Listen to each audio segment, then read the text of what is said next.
All right, we're reading chapter 1 of La Linea by Anne Jaramillo. I should have known Elena would find a way to go north. If I'd kept my eyes open, if I'd been paying any attention at all, I might have seen what she was up to.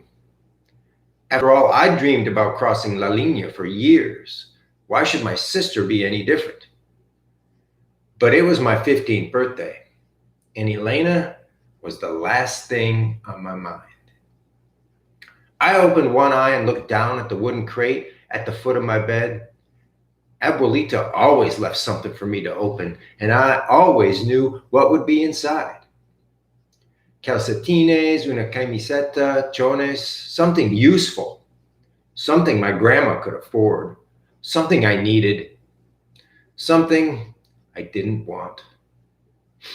But there was nothing. No present, nada. I rubbed my eyes and checked again.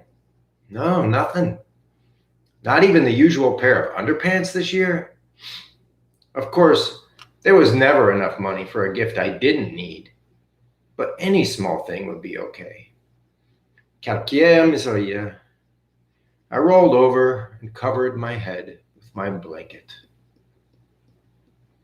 What I wanted was a pair of jeans, like the ones I saw Juanito wearing last week.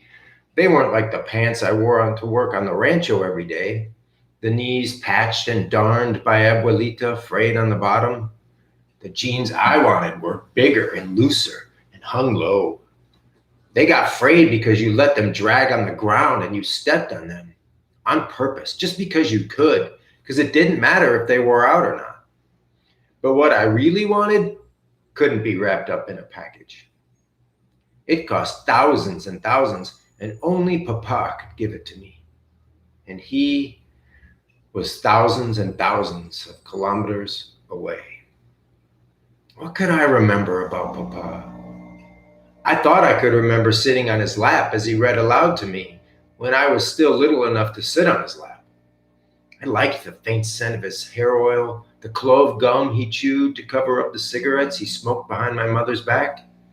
I liked the slow, careful way he pronounced each word and how his mustache curved up when he read a line he enjoyed. Abuelita made sure I didn't forget the important things about Papa.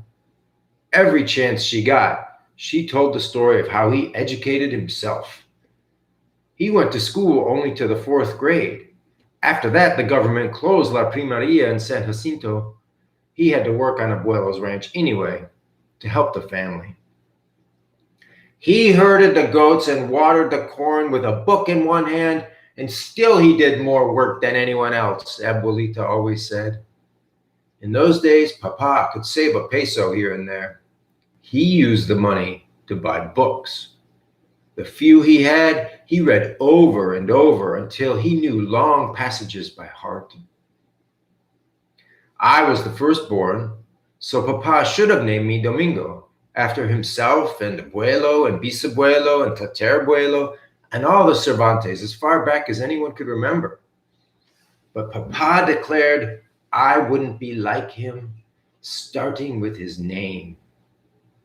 Miguel Carlos Octavio Pablo de Cervantes, he named me, after the authors he admired. Those were his saints, so those were the names I got.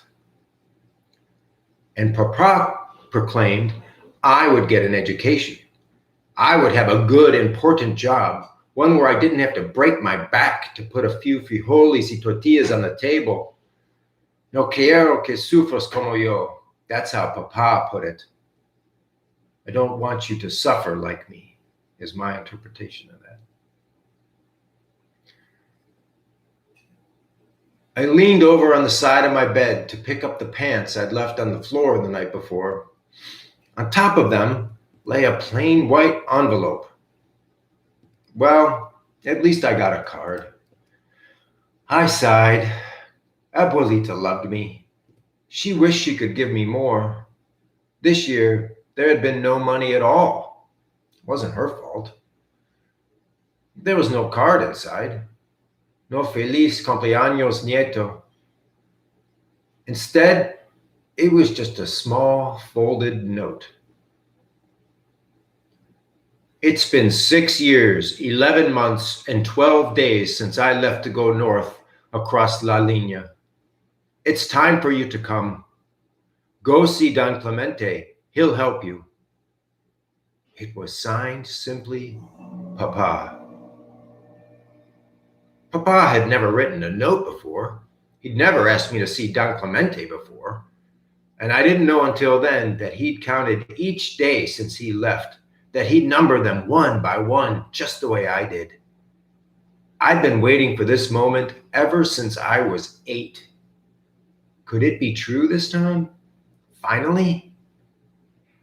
For once, I didn't care about a birthday present. If Papa's note was true, my real life was finally beginning. This was day number